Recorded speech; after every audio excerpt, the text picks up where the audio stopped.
hyperconjugation effect or no bond resonance. Hyperconjugation effect was noticed by Becker and Nathan. So it is also called Becker-Nathan effect.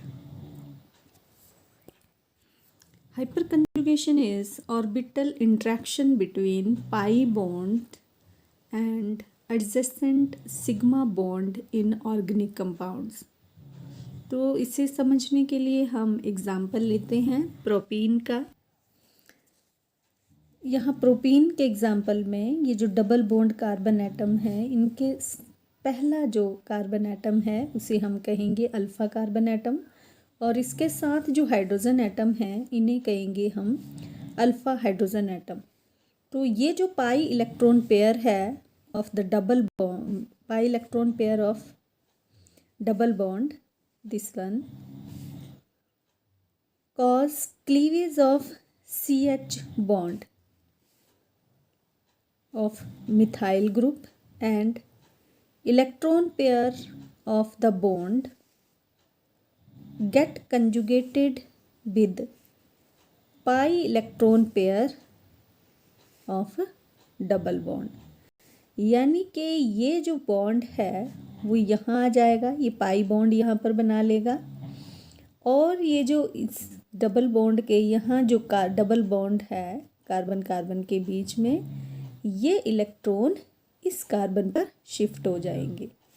इस तरह से ये इस carbon पर आएगा negative charge, means ये shared electron ये ले लेगा, और ये जो बॉन्ड है ये यहाँ पर पाई बॉन्ड बना लेगा। इस तरह से इस कार्बन एटम के पास 3 हाइड्रोजन एटम हैं, एक स्ट्रक्चर इस तरह से बना लेगा, मतलब ये हाइड्रोजन जो है इलेक्ट्रॉन यहाँ देगा और डबल बॉन्ड बना लेगा। अगर ये एक हाइड्रोजन देता है तो ये एक स्ट्रक्चर बनेगा। इस तरह से ये तीसरा हाइड्रोजन इस तरह से देता है तो ये इस तरह से ये कंट्रीब्यूटिंग स्ट्रक्चर जो है ये बनेंगे। As there is no actual bond between carbon atom, alpha carbon atom, and hydrogen atom, your protonated hydrogen atom or positively charged hydrogen atom. So hyperconjugation is also called no bond resonance, because ये contributing structure तो resonance की तरह different resonating structure show कर रहा है, मगर hydrogen और इस अल्फ़ा कार्बन के बीच में कोई बॉन्ड नहीं बन रहा है, तो इसे हम नो बॉन्ड रेजोनेंस भी बोलते हैं। Hyper conjugation involve delocalisation of sigma electrons of CH bond through overlapping of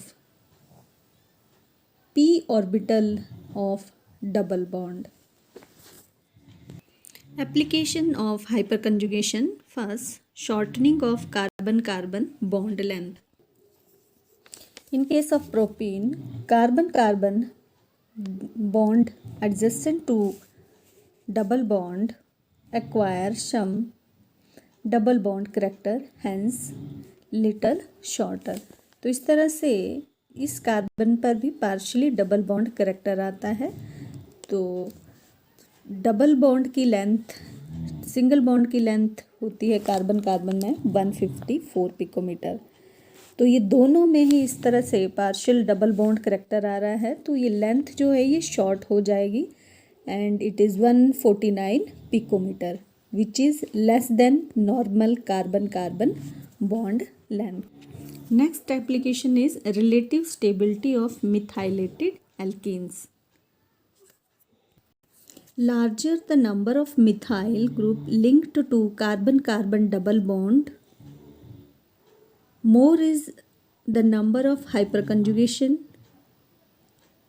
and greater is the stability of alkene.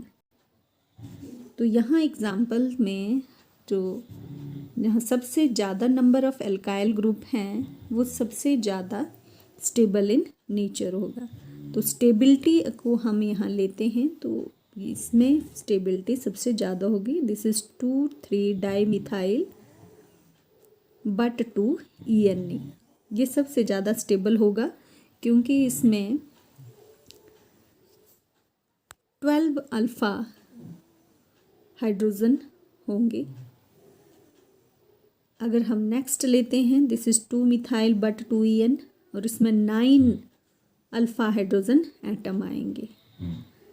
अगले में 6 अल्फ़ा हाइड्रोजन होंगे। तो इस तरह से the greater the number of contributing structure, इसके सबसे ज़्यादा 12 कंट्रीब्यूटिंग स्ट्रक्चर बनेंगे। Greater the number of contributing structure causing greater delocalization and hence stability of alkane is more। तो सबसे ज़्यादा स्टेबल फर्स्ट जो होगा ये होगा, this is 2,3 dimethyl but 2 ENE।